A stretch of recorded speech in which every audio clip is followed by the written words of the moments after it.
All right, everybody. Welcome to another episode of the Majestic Mike. Got your boy Gary Steele, aka G-Rep, the ambassador. Tricky T. We got a special guest today. I guess I can call her my sister because we kind of grew up together. But you know what, man? I'm gonna let her tell you who she is, what she represents. Go ahead, Miss Consuella. Hello, everybody. Hello. I am Consuella, currently residing in Ocala. However, I am a life enrichment advocate, motivational speaker, family counselor. I am a mental health counselor, and most of all, I am all of their sister.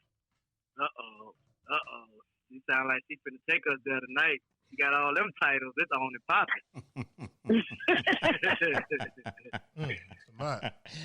Oh boy! So Tennessee, I don't know who you gonna be, and if they don't know, this is Jrigs for show in his house all the way from D-Town, holding it down.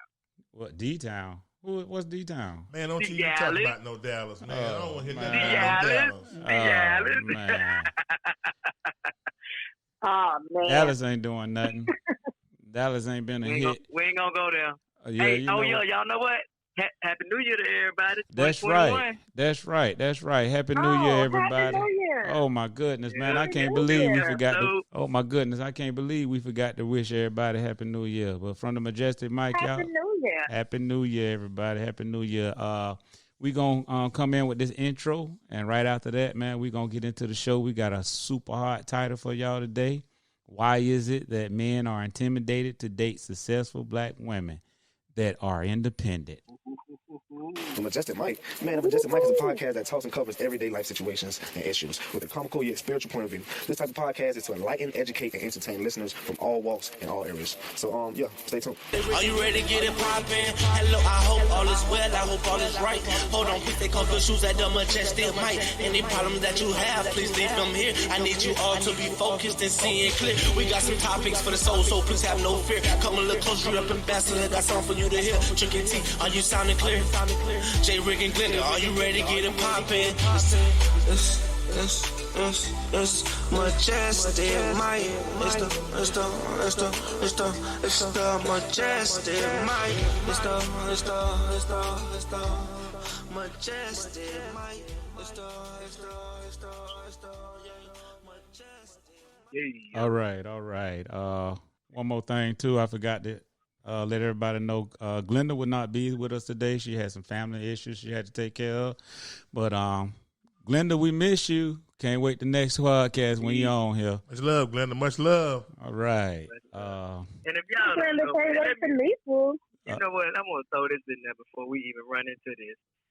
Some people do, some people don't. But man, please take this virus serious, y'all. Y'all know the crazy virus out here, man. Do what you got to do to make sure somebody else protected if you ain't thinking about yourself. I just had to interject that. Yeah, you just told me today you knew about a couple of people who had their kids contracted it, right? Yeah, man. I mean, not taking out, and that's what's going on. They're getting it from the kids, getting it from somebody else, and bringing it home. So it's crazy. Yeah. It's my neighbor. So man, yeah, we got to be safe out here. Yeah, we're gonna have to lift them up. But whether it's real or whether it's not. Yeah. Exactly. But all right, audience, listeners, like I say, our title today is why is it that men are intimidated to date successful women that are independent? Question, Cass, do y'all think that men are intimidated to date those type of women? I think so. You got some of them out there that, like I say, they intimidated by women, but I don't see why. If you making a good living, wouldn't you want your lady that you talking to make a good living as well? Yeah, but what if her financial situation is exceeding yours? I don't have no problem with it. If you know what, let her pay for the first dinner.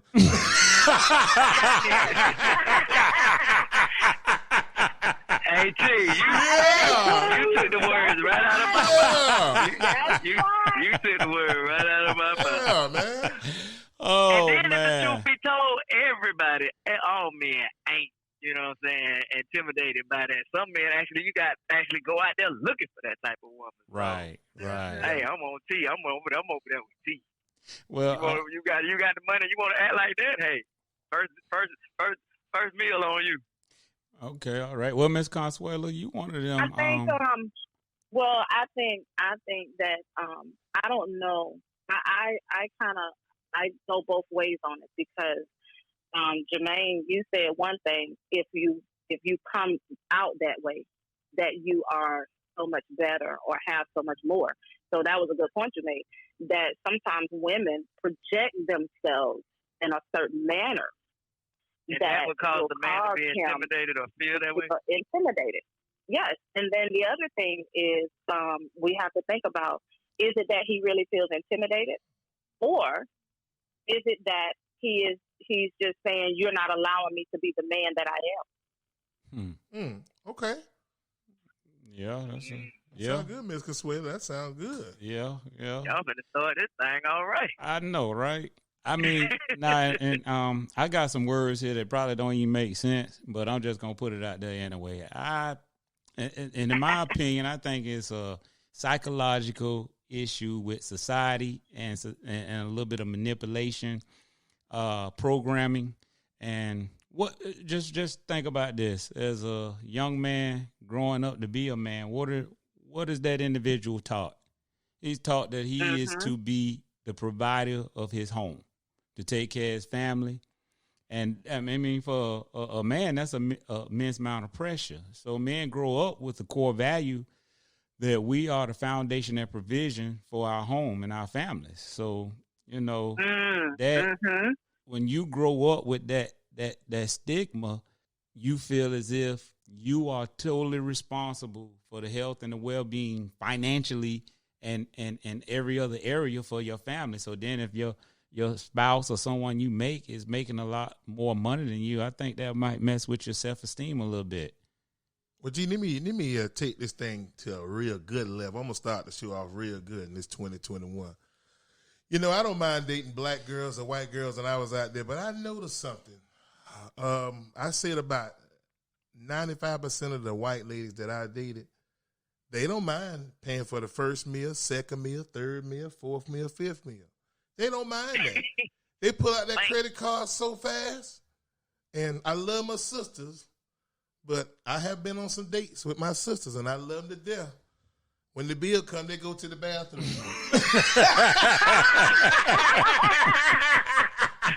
or I'm just keeping it real, Jrigs. Or I had one do this right here. Now, I'm going to pay for it. I feel like if the meal $100 or whatever, I pay for it. At least try to leave a tip. Try at least, right? You know, at least try to swim. But man, yeah. Hey, T, they sit across the table.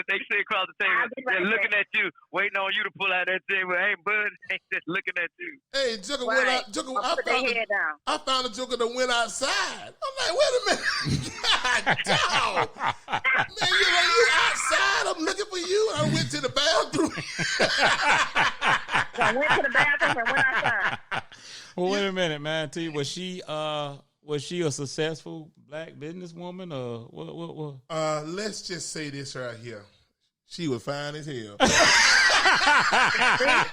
that's where he messed up right there. That's where he messed up right there.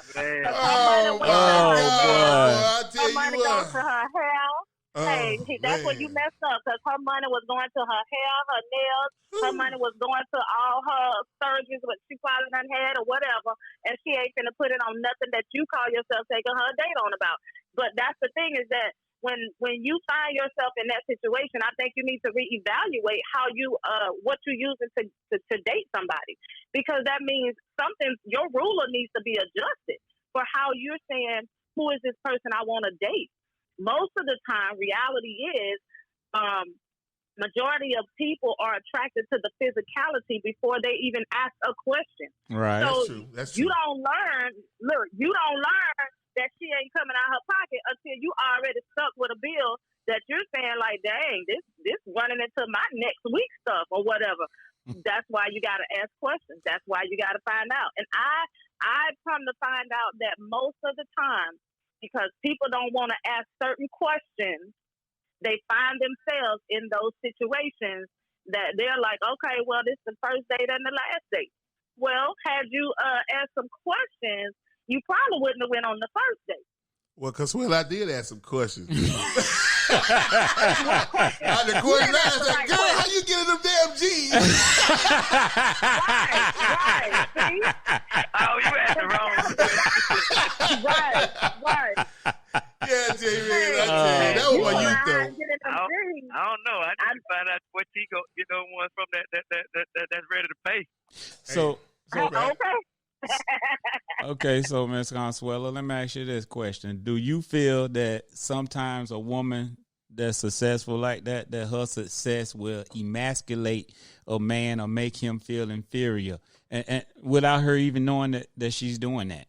I really do, because one thing you have to remember is that a woman who has had to make her way up the ranks in whatever her profession is, she's had to go through challenges that most men don't have to go through. She's had to deal with a lot of things that most people don't have to deal with if she is going up the corporate ladder or entrepreneurship. Right. If you find a woman who has a successful entrepreneurship, she's had to go through some challenges that the average person just going to work, and no knock against that, but that person didn't have to deal with some of those challenges. And what happens is, because we have to pull that masculinity out to be able to make it through, that's how we get that extra fortitude, that extra tenacity to keep going. And so when that happens, sometimes we don't know how to pull that back in. And I know the women out there probably be like, well, who the hell is she talking about this and that? But let me tell you something, women, we got to be real with ourselves. We have to know that there's a time when we really need to let that masculinity go forth. And then there's a time we got to learn how to get in the passenger seat, kick back and just take the ride and just let him be who he is and not try to conform him to what we think he should be. So what happens in... No, go ahead. Let me throw this out there. Do you think that some women do that intentionally? Some do it. Do you think they purposely carry themselves that way to see how this man gonna react? Well, sometimes that may be the case, but I think for the most part, because if we've been doing this for so long, right, it's sometimes you don't even identify it. You don't even see it. And then you wonder if you start looking back, and this is one of the things that I challenge women to do, is go back and start looking at the different relationships you've encountered and then see what is the common denominator in those relationships. Many of times we'll see that we want to keep that same drive that we have for work. We bring it over into our relationship. And that drive is what drives him away. That drive is what keeps them from approaching. And it's not a bad drive, but I want to say that it's a misplaced drive. We need to learn how to leave that drive at work for work, and then learn how to bring ourselves back into the realm of relationship so that we can let our feminine side come back out and let him meet us there. Okay. And I think that's what happens a lot of times. Okay. All right. See, we got somebody professional on the panel tonight, boys. Hey, okay. Hey, I'm gonna have to digest all that. I know, right? For our listeners, I try to keep everything simple on this show. So we did use a word that we normally don't use. I don't never use this word in my vocabulary, but the word was emasculate. And the definition of that is to deprive a man of his male role or identity. So women, make sure that you're not trying to deprive a man of his male role and his identity. We also use, make someone or something weaker or less effective. Also, I use the word inferior. Okay, we have a definition for that. A person lower than another in rank, status, or ability. So in my opinion, the way society is kind of set up now, it does seem like that it is a lot easier for a woman to have a higher paying job than most men. So a lot of women will fall into that category. What do you think about that, Consuela? I think that I want to go back and when you talked about emasculate, most of the time, because a lot of females may not have had that male role model. They may not have had that male person in their life to help them really gauge how to handle masculinity. We only know what we know about what we have experienced in our life. And most of the time that gauge can be a little off because maybe he didn't treat me right, or maybe he did try to control me. And so now, if that was the case, I really am more pulling up that masculinity even more. And then I'm going to make sure he knows that I'm not weak in any area. I don't need you to change my tire because I know how to change my tire. I don't need you to check my oil because I know how to check my oil. And I can tell you, for me, one of my sayings, I used to say, do something for me I can't do for myself. So what that requires is you first got to find out what I already know how to do. But what that does is that makes him already feel like, well, hell, what she need me for?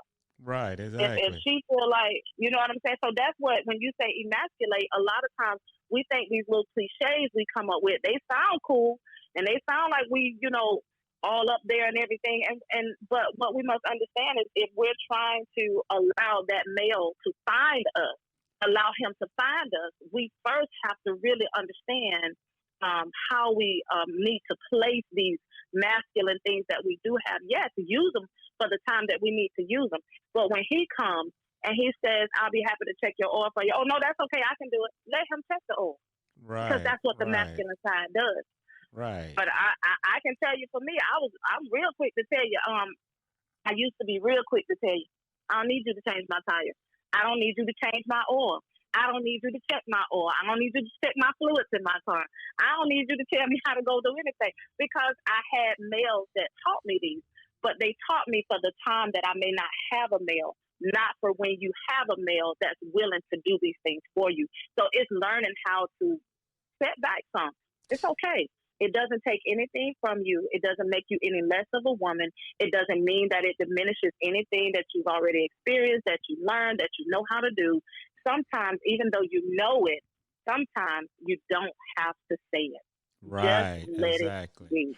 Serious? Yeah, that's what it brings. Well, I got a couple of points that I wanted to bring out. First was, okay, for a successful, independent woman, when it comes to dating or the relationship period, all right, how do you make a man feel when he's around you? Ladies, do you make him feel like he is the man? Do you even allow him to be the man? Like what you was just saying. My back in the day, I remember my mom used to have a saying: if you want to be treated like a lady, you got to act like a lady. And there's a story behind that. And the story that she told me was that one day she was getting ready to walk inside this office building, and there was a police officer was walking in front of her. And when she got up to the door, she got ready to open up the door, and the police officer, he put his hand on the door so she couldn't open it. And he said, he asked, you saw me up here. That's my job to open up the door. And what he was, and that's when he told her, he said, look, if you want to be treated like a lady, you got to act like a lady. And I taught my wife that, so now when me and my wife go out and we walk up to the door, guess what she do? She steps aside and allow me to open up the door for her. See, G, I take it a little different. Oh, man. Here we go. I look at things a little different, Jrigs. Jrigs, check this out right here. I let my wife open the door for me.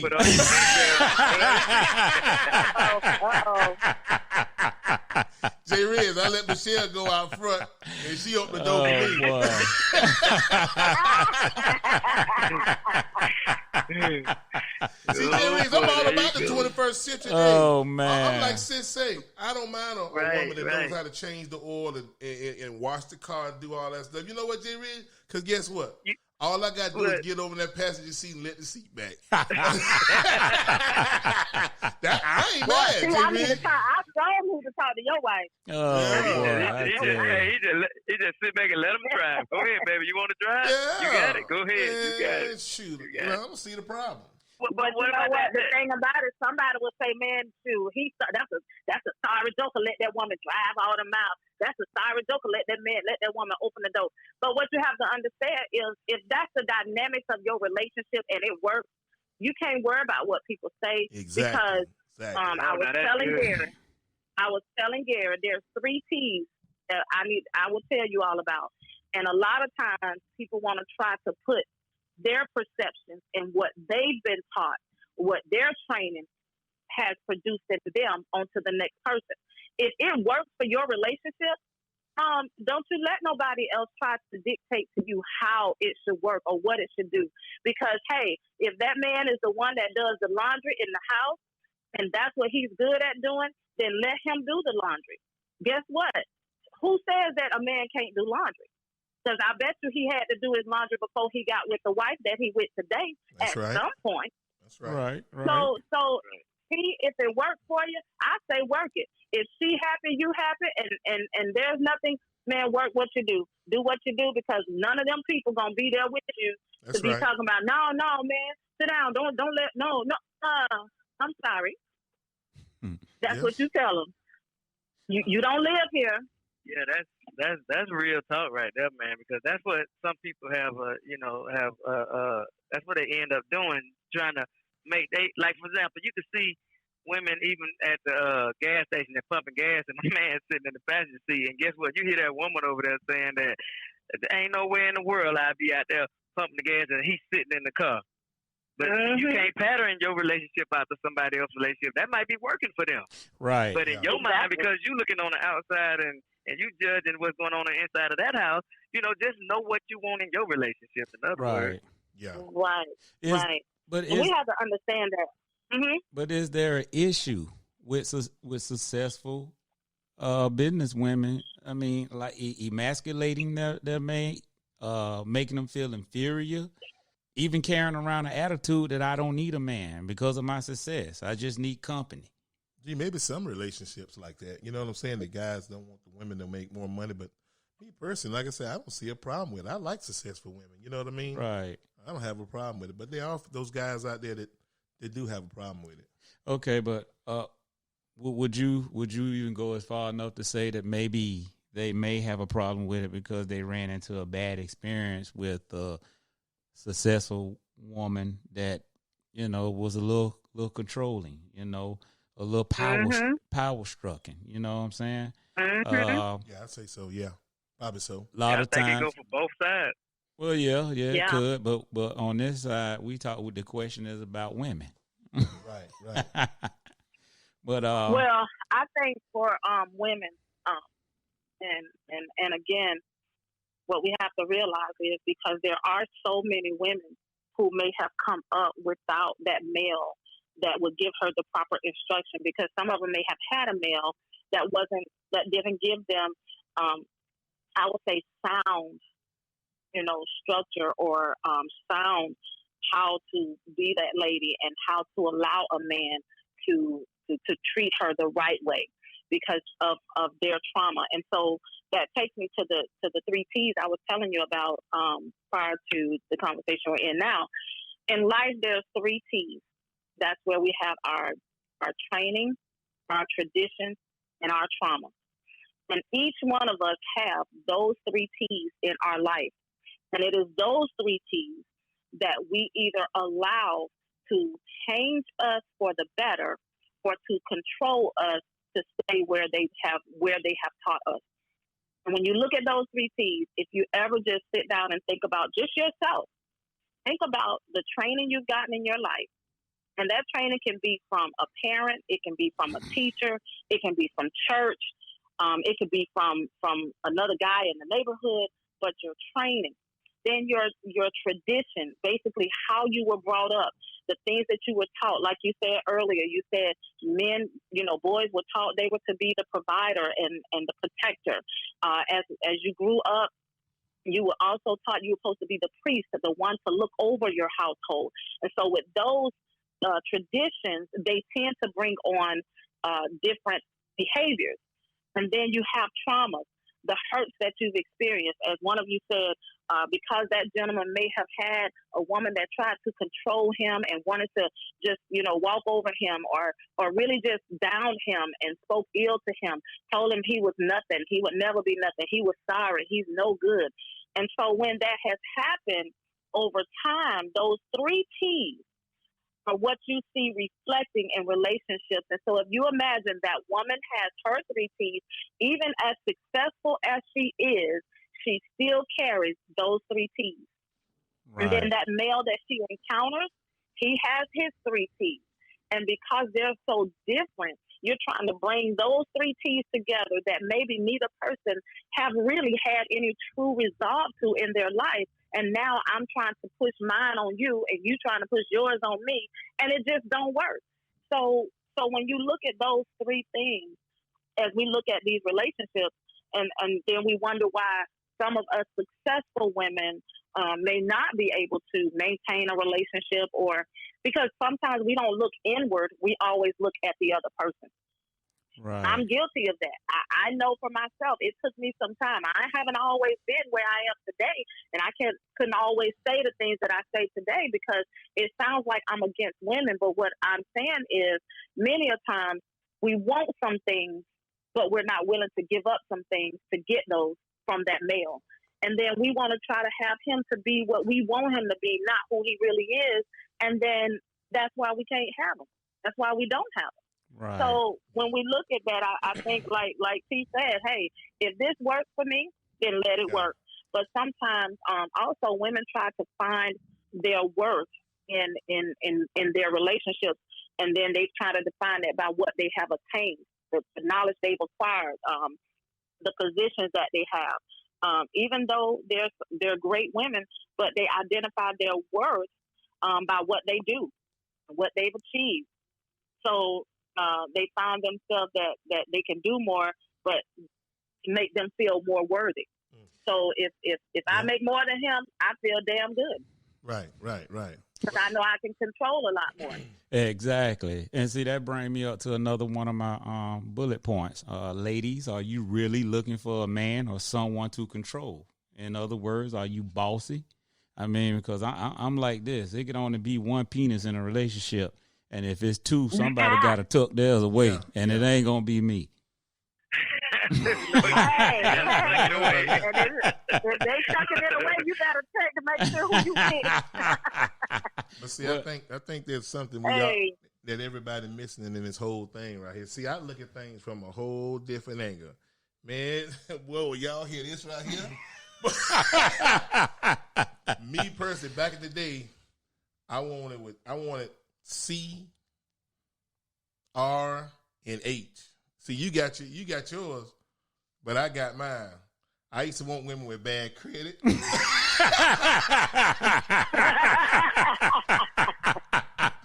The R is I want you to get your furniture from Rent a Center.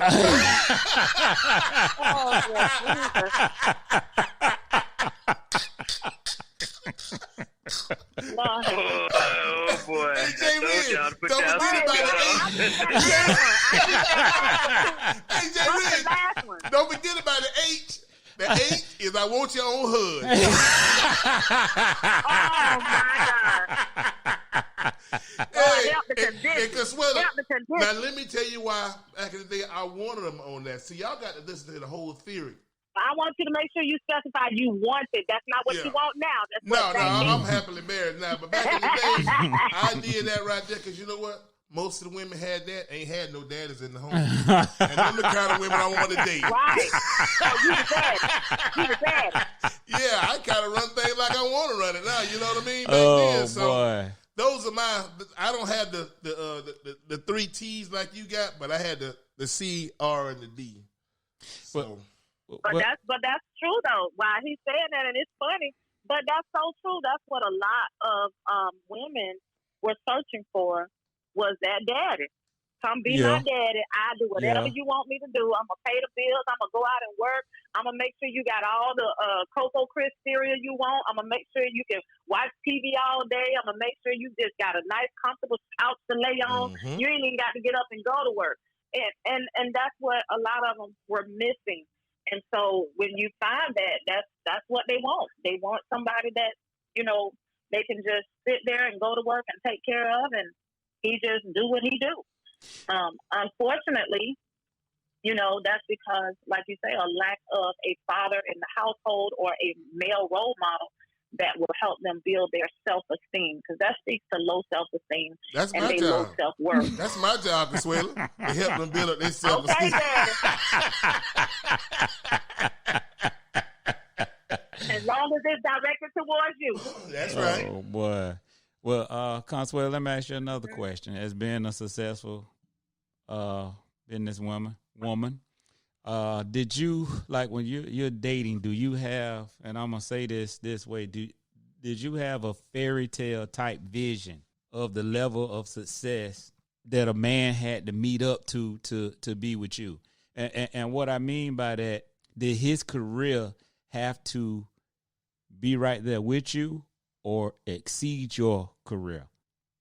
I believe in the beginning. So because I was married for a very long time, and because I was married young at that time, I didn't, I was naive to a lot of things. But as I matured, there's a lot of things that I learned, and I believe after I was divorced, I believe my expectations in the beginning were a fairy tale type expectation, because again, my marriage was not one that was like abusive and had a whole bunch of stuff in it. And basically, in my marriage, it was if I asked for something, or said something, or did something, then it was pretty much okay, yes, okay. That's not realistic either. That's not the way you want a relationship to be either. While most people would say, "Man, you crazy," all that, you don't want that either. So I think my expectations were built on one. I had fathers who, for the most part, and Jermaine being my brother, never told me no. I don't remember ever being told no, even when I was a young girl. And what happens is that as coming up as a young girl that was rarely ever told no, and I cannot remember being told no with our biological father or with our stepfather. I don't remember ever being told no. That put something in me, an expectation in me that really was not realistic when you get in the adult world.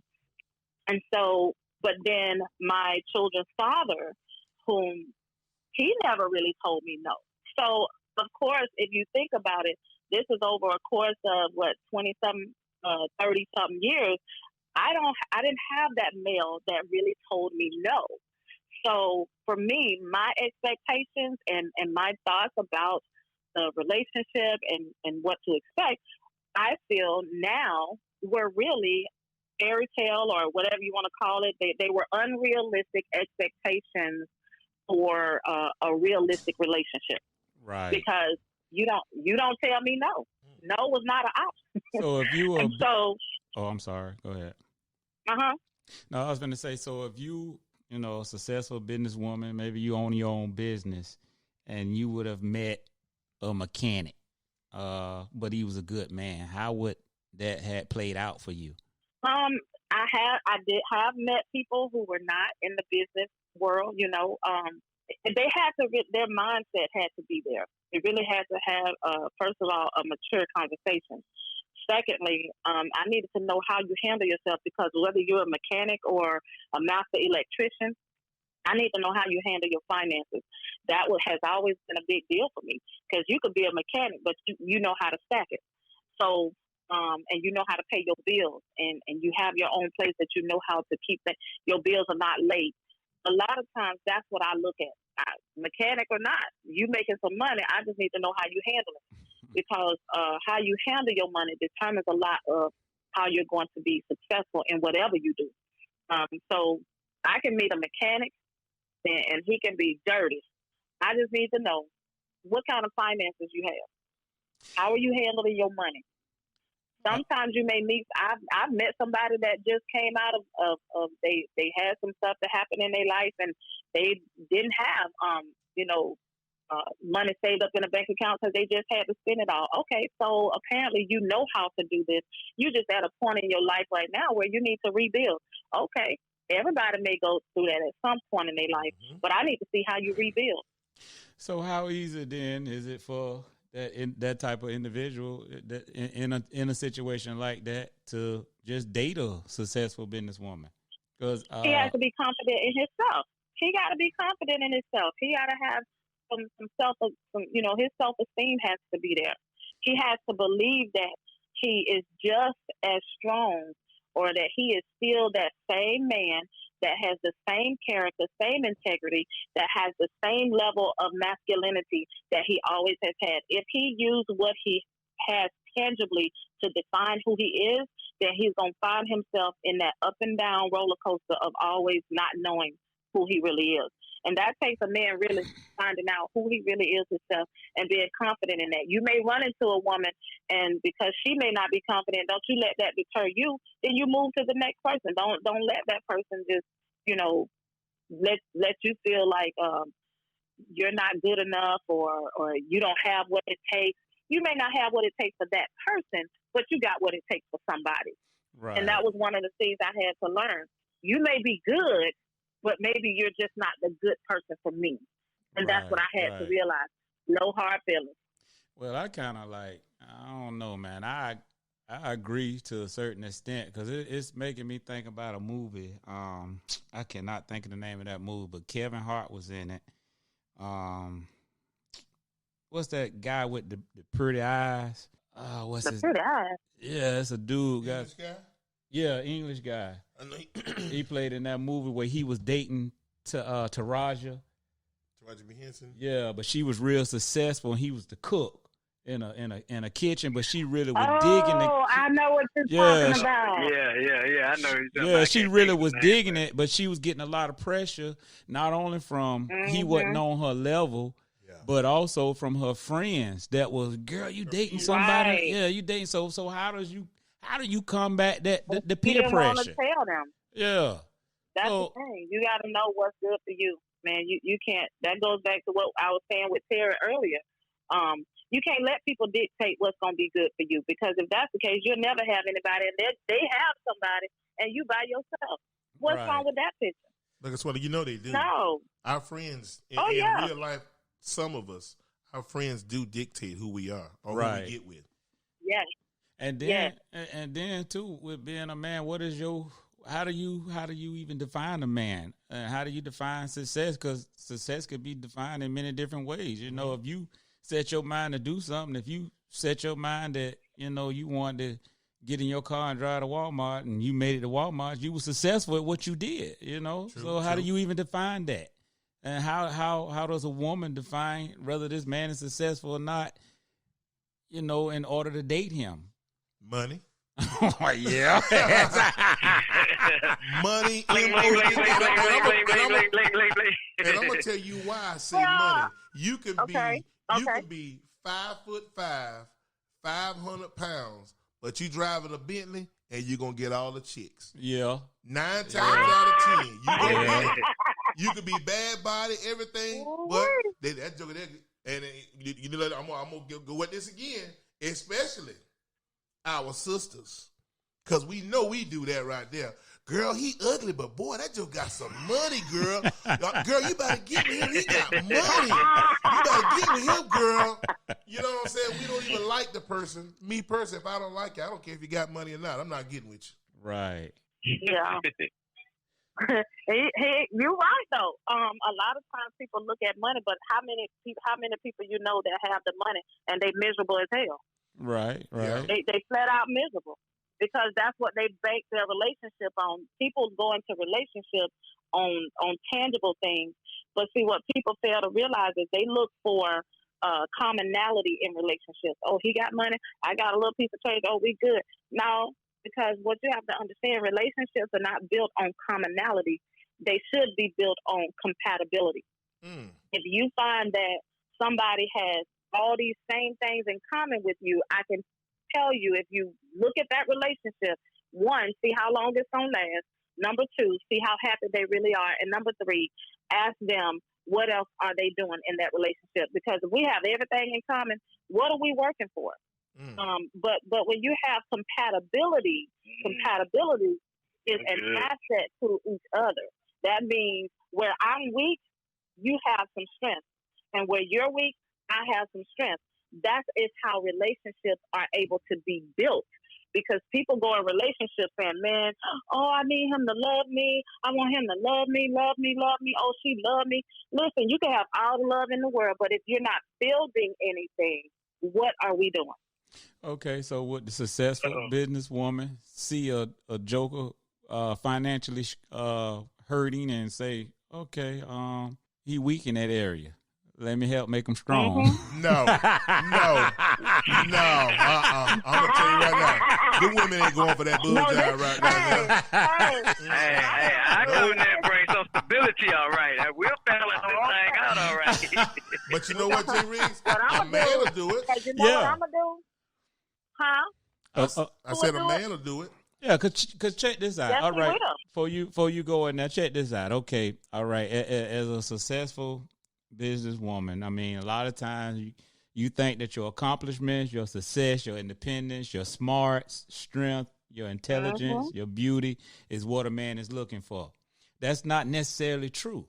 I mean, that's what you were looking for to fulfill your life goals and dreams. Because to me, it really don't matter. I can meet somebody worker at Walmart. I can meet a waitress. I mean, just as long as she's, treating me right. That's all that matters to me, because I was taught to be the provider. So I'm knowing that, if I get with you, I'm going to fulfill my man role.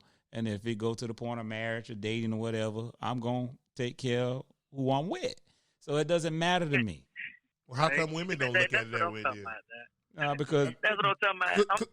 Go ahead, I'm thinking too, man, that these women, these successful women, the way they project themselves, the way they put themselves out there, man, it seems like they just, I don't know if they even care if they want a man. Mm-hmm. The way that they acting. I mean, I know one man that, oh my goodness, I'm like, you got married but you ain't letting the man be the man, because she's so used to being dominating and running that. I just don't get it, and I don't think so. Because I would ask this question: what can a woman like that, do? I mean, what can she? Somebody got to get through to her, I guess. Jrigs, what's wrong with that? Well, first of all, she's got the weapon. You're right, because you're tapping a terror area right now. Yeah, what's wrong with that, Jrigs? You walking on terror territory right now.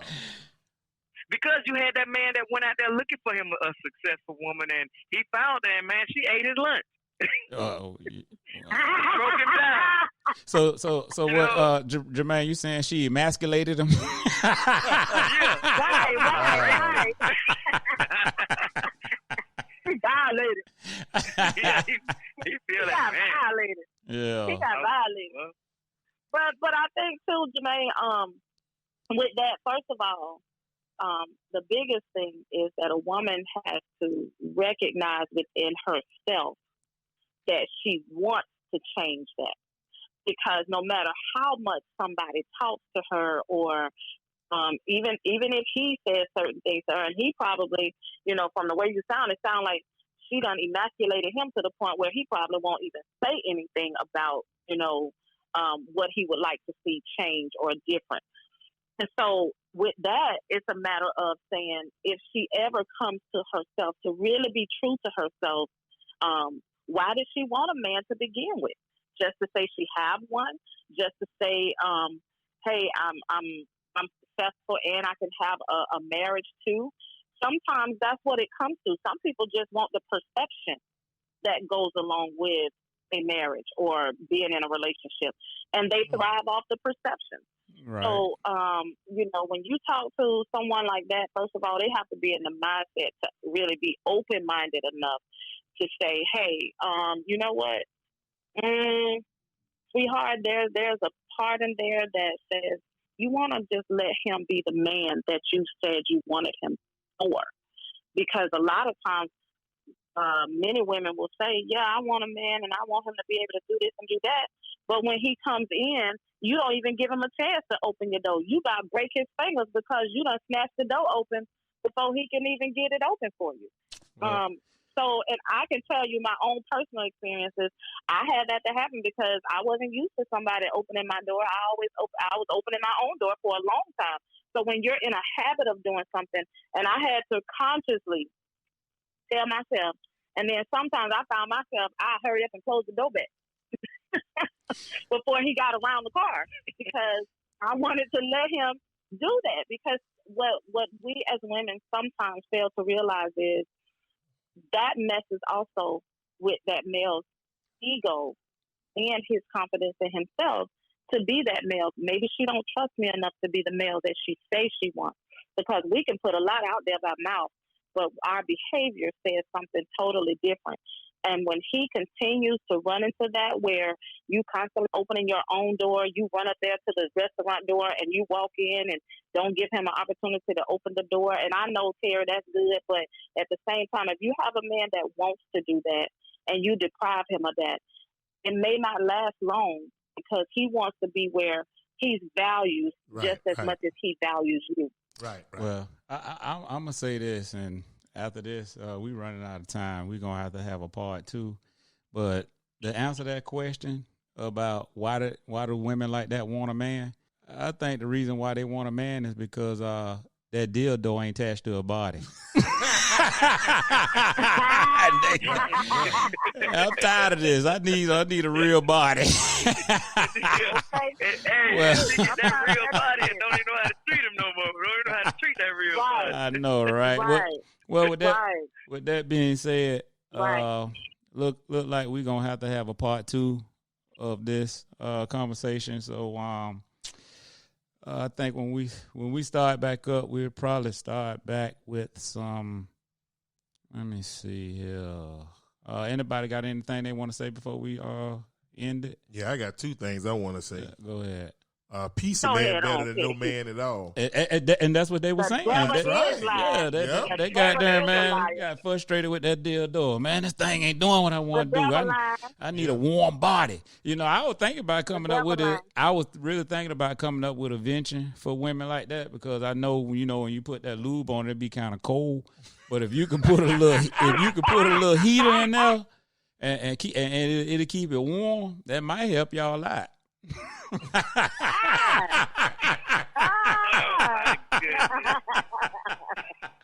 But next week we're gonna come back with a couple of examples of how women these business women may be turning a man off and not even realizing that they're doing it.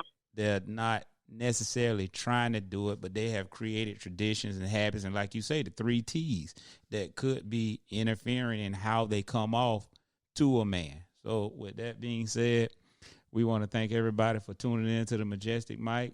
Consuela, thank you for being our very special guest this evening. We really appreciate you taking time out to be on the show with us tonight.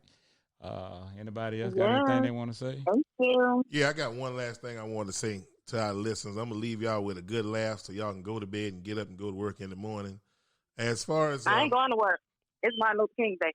Okay. Well, for the ones who don't, and for the ones who do. But as far as when, getting out and opening a woman's door, I feel like if a woman opened her door, that'll save the man some steps from going around there. Man, bro, I tell you. You know what? On that note, good night. Good night.